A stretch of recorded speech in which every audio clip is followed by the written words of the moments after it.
बिस्मिल्लाहिर्रहमानिर्रहीम। अस्सलामु अलैकुम नाज़रीन, आप देख रहे हैं मेरा यूट्यूब चैनल मदीहा अलमास आपके साथ हैं। नाज़रीन ग्रामी, आज के इस व्लॉग में जी एक तो सऊदी वली अहद ने पाकिस्तान के साथ एक जो नया दिफाई मुआहदा किया है और फिर तुर्की इस दिफाई मुआहदे का हिस्सा बनने जा रहा है, बनना चाहता है। उसने भी पाकिस्तान से इस ख्वाहिश का इजहार किया है।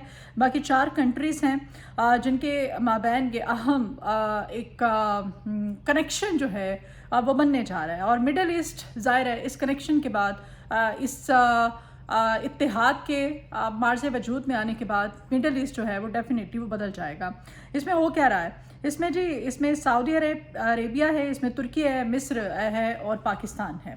नाज़रीन ग्रामी, सबसे पहले तो जी ये जो नया मुआहदा है जो कि 2030 को चेंज करने जा रहा है, विजन 2030, और ये शहज़ादा मोहम्मद बिन सलमान का विजन है। इस विजन के बारे में बात करते हैं जो कि सऊदी अरेबिया में अब सऊदी अरेबिया जो है वो भी अपनी पाकिस्तान ने ज़ाहिर है जो गुज़श्ता साल भारत को जिस शिकस्त फाश से दो-चार किया था, इस शिकस्त के बाद अब पूरी दुनिया में जिस तरह से पाकिस्तान ने अपना लोहा मनवाया है अपने दिफाई आलात को लेकर के, इन दिफाई आलात की कुछ ख़रीदो फ़रोख्त का भी मामला है और कुछ सऊदी अरेबिया इस तरह की इन्वेस्टमेंट करना चाह रहा है कि उसमें वो पाकिस्तान की टेक्नोलॉजी जो है दिफाई आलात को ले करके उसको इस्तेमाल में लाना चाहता है। और ये एक नया दिफाई मुआहदा मार्ज़ वजूद में आने जा रहा है। नाज़रीन ग्रामी, इस दिफाई मुआहदे के साथ इकनॉमिक पैकेजेस पाकिस्तान के लिए ज़ाहिर है रिज़र्व्स में रखवाए हैं सऊदी अरेबिया ने, और पाकिस्तान में गवादर रिफाइनरी को लेकर के पाकिस्तान के लिए भी एक बहुत अच्छी एक डेवलपमेंट होने जा रही है। पाकिस्तान में रोज़गार के मौक़े बढ़ेंगे, रोज़गार आएगा, ओवरसीज़ आएंगे, यहाँ पर इन्वेस्टमेंट करेंगे, बाहर से सरमायाकार आएंगे और आके बैरूनी सरमायाकार भी पाकिस्तान में इन्वेस्टमेंट करेंगे। अगर ये प्रोजेक्ट कामयाब हो जाता है तो फिर पाकिस्तान के लिए ये इकनॉमिकली भी बहुत अच्छा होगा रोज़गार के लिहाज से, लेकिन पाकिस्तान तवानाई के बहरान से भी निकल आएगा। तो इसमें ये जो आरामको है ये पाकिस्तान में $10 अरब इन्वेस्ट करने जा रहा है, और ये पाकिस्तान के लिए बड़ी अच्छी एक पेशरफ्त होने जा रही है, एक बड़ी अच्छी डेवलपमेंट है, बहुत बड़ी डेवलपमेंट है ये। पाकिस्तान और सऊदीया के ताल्लुकात इससे मज़ीद मजबूत होंगे और पाकिस्तान का विजन 2030 जो है ये शहज़ादा मोहम्मद बिन सलमान का, ये दोनों माल के लिए काफ़ी सूदमंद रहेगा। और फिर नाज़रीन ग्रामी, मिडल ईस्ट इससे सारे का सारा चेंज हो जाएगा। ये जो 4 ममालिक हैं जिनके बारे में मैं आपको बता रही हूँ, जो मैं हमेशा कहती हूँ कि ये नेटो एक मुस्लिम नेटो बनने जा रहा है। इसमें सऊदीया, तुर्की, मिस्र और पाकिस्तान का इत्तेहाद अब नए सिरे से होगा। पाकिस्तान सऊदी अरब को दिफाई ताउन जैसे जंगी आलात बनाने में अब मदद देगा। नाज़रीन ग्रामी, इसमें जो है जदीद हथियारों की तैयारी है, जंगी साजो सामान है। इस साजो सामान में आपको बताऊं कि जैसे JF-17 थंडर हमारा, जिस तरह से हमने भारत को भी नाकुच चने चबवाए थे गुज़श्ता साल जंग में, तो इस जंग में जो फतह है इसने पाकिस्तान में JF-17 थंडर की एकदम से धूम मच गई थी दुनिया भर में। और दुनिया भर के कई ममालिक ऐसे हैं जो कि ये JF-17 थंडर हमसे ख़रीदना चाहते हैं। फिर इसमें जदीद ड्रोन्स भी हैं, हमारे ड्रोन टेक्नोलॉजी भी हमारी सबके सामने है, दीगर और बहुत सारे जदीद दिफाई आलात भी हैं हमारे, और जो कि जिसमें हमने दुनिया भर में पाकिस्तान का नाम हमारी दिफाई फोर्सेस ने, हमारी अफवाज ने अपने आप को मनवाया। अभी रिसेंटली देखा जाए तो बांग्लादेश के साथ भी पाकिस्तान के साथ एक दिफाई मुआहदा हुआ है, और बांग्लादेश भी हमारी जो टेक्निक्स हैं जदीद नोयत की, उनके मुताबिक वो कहता है कि हमारे जितने भी टैंक्स हैं उनमें आप पाकिस्तान जो है अपनी जदीद टेक्निक्स को लेकर आए और इसको मज़ीद बेहतर किया जाए। तो ये एक मुआहदा बांग्लादेश के साथ भी हमारा हुआ है जो कि पाकिस्तान के लिए बड़ी अच्छी एक अचीवमेंट है। नाज़रीन ग्रामी, पाकिस्तान जो है दुनिया भर में वो लीड कर रहा है। JF-17 थंडर तैयार है। फिर अभी 2 दिन पहले हमने अल-फतेह मिज़ाइल 2 का कामयाब तजर्बा किया। अल-फतेह मिज़ाइल 2 हमने अटैक किया था दुश्मन पे, अल-फतेह 1 भी किया था, 2 भी किया था इंडिया पे, और लेकिन अब ये जो अल-फतेह 2 दोबारा से लॉन्च किया हमारी फोर्सेस ने, इसमें एक जदीद जो है टेक्नोलॉजी वो मुतारिफ करवाई गई है। तो ये तमाम सूरत हाल है। अब जी नाज़रीन ग्रामी, दुनिया भर में बनाए गए जंगी आलात आपको पता है ये बेच करके सारी दुनिया की जितने भी कंट्रीज़ होते हैं वो अपनी इकॉनमी को बेहतर करते हैं। तो फिर पाकिस्तान क्यों नहीं, पाकिस्तान अपनी इकॉनमी को क्यों नहीं बेहतर कर सकता है अपनी जंगी आलात को बेच करके? तो बेचना चाहिए, ये हमारी इकॉनमी को लिए सूदमंद होगा। सऊदी अरब जो पाकिस्तान को एक मजबूत टेक्निकल पार्टनर के तौर पर साथ मिलाना चाहता है, और उधर तुर्की भी पाकिस्तान को दिफाई मैदान में अपने साथ मिलाना चाहता है, क्योंकि जो ड्रोन टेक्नोलॉजी जो है तुर्की की वो दुनिया भर में मानी जाती है, लेकिन फिर भी अब वो पाकिस्तान के साथ मज़ीद कुछ इस तरह के मुआहदे करना चाहता है। सऊदी अरब अब विजन 2030 में पाकिस्तान को शामिल करके सिर्फ हथियार ही नहीं बल्कि एक पूरे का पूरा एक इकोसिस्टम बनाना चाहता है, और पूरा दिफाई, इसमें पूरी दिफाई पैदावार भी आ जाती है, दिफाई मसनूआत की तैयारी भी आ जाती है, इसमें टेक्नोलॉजी ट्रांसफ़र आ जाता है। तो सऊदीया पाकिस्तान के साथ मिलना चाह रहा है, मिल करके ये तमाम तर जितने भी अचीवमेंट्स हैं वो हासिल करना चाहता है। इस डील में अब तुर्की शामिल हो जाता है तो ज़ाहिर है डील जो है वो मज़ीद बड़ी हो जाएगी, मज़ीद बढ़ जाएगी। नाज़रीन गिरामी, इस दिफाई इत्तेहाद में असलहे की लेन देन ही नहीं होगी बल्कि दिफाई ताकत बढ़ाने की सलाहियत जो है उसकी पैदावार को भी बढ़ाया जाएगा, और पाकिस्तान अपने तजर्बे और कामयाबी के बिना पर इस डील में अब शामिल बाकायदा तौर पर हो चुका है।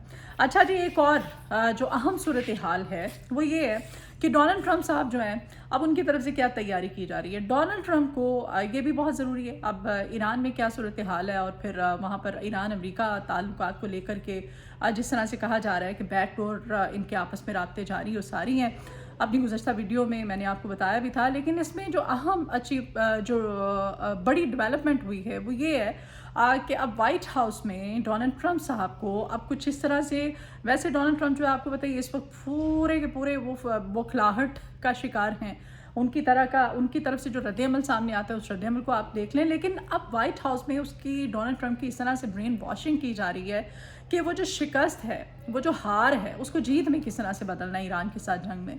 तो डोनाल्ड ट्रंप साहब जो हैं वो आखिरी एक बड़ी स्ट्राइक करना चाहते हैं, एक आखिरी बड़ा वार, एक आखिरी बड़ा हमला इसको आप कह लें, वो ईरान पर करना चाहते हैं, और फिर अपनी ये जो बौखलाहट है हार की, इसको शिकस्त की, इसको जीत में वो बदल करके वो फिर ईरान से निकल जाएंगे, और यही होगा। नाज़रीन गिरामी, हो क्या रहा है इसमें, तीन ऑप्शंस जो हैं इस बड़ी स्ट्राइक की, जो बड़ा हमला आखिरी हमला ईरान पर करने की तैयारी की जा रही है, इसमें तीन ऑप्शंस पर गौर किया जा रहा है। पहला ऑप्शन, ईरान के अंदर फ़ौज उतारनी है और नेवी के कुछ जो हैं वो कमांडोज़ को उतारना है, डेल्टा फोर्सेस को उतारना है, ताकि यूरेनियम को कब्ज़ा किया जा सके। मतलब ये ज़मीनी कार्रवाई है, और इस पे क्या होगा आपको पता है, ये मुमकिन नहीं है। ईरान की जो तैयारी है वो पूरी दुनिया ने देख ली है। अगर इसमें नाकाम हो जाते हैं तो फिर बड़ी तबाही मचेगी, क्योंकि ज़ाहिर है रिटेलिएट करेगा ईरान, और एक बड़ी जंग की सूरत में, या फिर तीसरी आलमी जंग भी आप इसको कह सकते हैं, इस सूरत में भी ये तमाम तर जो तबाही है, जो सूरत हाल है, मज़ीद ख़राब हो सकती है। और दूसरा जो ऑप्शन है वो ईरान के पावर प्लांट्स को तबाह करना है ट्रंप साहब, ठीक है। और जो तीसरा इसमें बड़ा ऑप्शन है, समंदरी हदूद है उन पे कब्ज़ा करना है, अटैक करना है। जैसे आपने हुर्मुज़ पे तो इसने ऑलरेडी पाबंदी लगा रखी है। नाज़रीन गिरामी, ये एक आखिरी स्ट्राइक इसको कह लें, ये एक बड़ा हमला ट्रंप साहब करना चाह रहे हैं ईरान पे। ये बड़ा हमला करके फिर वो क्या करेंगे, वो कहेंगे जी विक्ट्री पूरी दुनिया में, कि अमेरिका जीत गया है, और विक्ट्री शो करके अपनी, और वो चीन का दौरा करने से पहले, जो कि नेक्स्ट मंथ में होने जा रहा है डोनाल्ड ट्रंप का, मिड ऑफ मई में ये दौरा है, और ये दौरा इंतहाई अहमियत का हामिल दौरा है। इस दौरे से पहले और फिर मिड टर्म इंतखाबात से पहले ट्रंप साहब ये सारा खेल खेलना चाहते हैं। नाज़रीन गिरामी, डिक्लेयर करेंगे विक्ट्री को और फिर ईरान से निकल जाएंगे।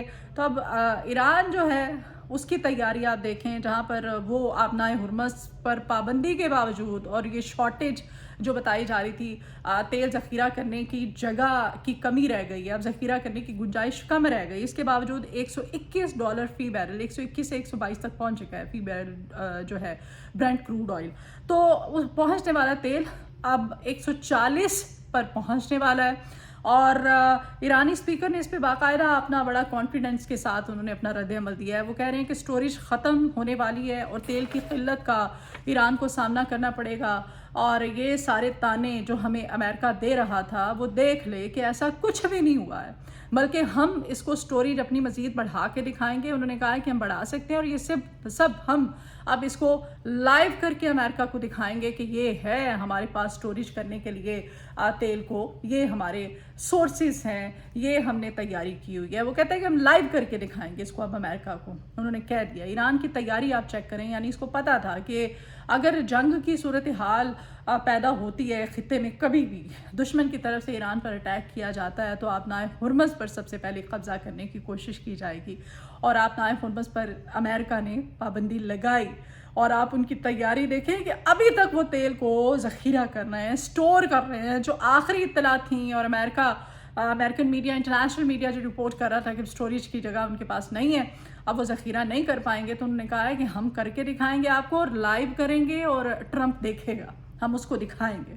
ایران اپنے ناظرین گرامی لب لباب یہ ہے اس تمام تر صورتحال کا کہ ایران جو ہے وہ اپنے سروائیول کی جنگ لڑ رہا ہے۔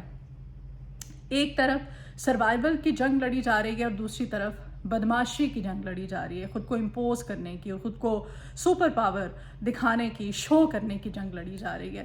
آپ تاریخ کے اوراق پلٹ کے دیکھیں، آپ دیکھیے، آپ جتنی بھی جنگیں دنیا میں لڑی گئی ہیں، آپ ان جنگوں کو اٹھا کے ان کو پڑھیے، ان کو دیکھیے، جہاں پر سروائیول کی جنگ لڑی جاتی ہے وہ جیت جاتے ہیں، جیت ہمیشہ، فتح ہمیشہ انہی کے مقدر میں لکھی جاتی ہے، اور جو بدماشی کی جنگ لڑتے ہیں وہ ہمیشہ ہار جاتے ہیں، اور ان کا نام لینے والا بھی کوئی نہیں ہوتا ہے۔ اس میں ایک سمپل سی بات کروں گی اور پھر وائنڈ اپ کی طرف چلتے ہیں۔ آپ کربلا کا میدان اٹھا کے دیکھ لیجئے، اس میں سروائیول کی جنگ لڑی گئی تھی، اور اس میں آج بھی باقی حسین ہی ہے۔ یزید جو ہے آج بھی اس کی قبر پہ جا کے لوگ جوتے مارتے ہیں، اور اس کا نام لینے والا کوئی نہیں ہے، لیکن حسین ہمیشہ زندہ ہیں اور وہ باقی رہ گئے ہیں۔ تو یہ سروائیول کی جنگ ایران اس وقت لڑ رہا ہے، اور وہ ثابت کر رہا ہے کہ اس کی کیا تیاری ہے۔ اس کے ساتھ ہی آج کے اس ولاگ سے اجازت دیجیے، ملتے ہیں کچھ اہم خبروں کے ساتھ۔ کوئی جمعہ ہے، اور یہ بھی آپ کو بتا دوں، تیاری کس لیجیے، حکومت نے بھی کہا ہوا ہے کہ جمعے کے روز تیل کی قیمتوں کے تعین کا جائزہ لیں گے، قیمتیں بڑھنے جا رہی ہیں۔ کل کے اس ولاگ میں ملتے ہیں کچھ نئی اہم خبروں کے ساتھ۔ آج اجازت دیجیے، آپ سے ریکویسٹ ہے آپ چینل کو سبسکرائب کیجیے، ویڈیو آپ کو پسند آئے تو اس کو شیئر کیجیے گا، کمنٹ باکس پہ اپنی آراء کا اظہار بھی کر سکتے ہیں۔ اپنا بہت خیال رکھیے، اللہ حافظ۔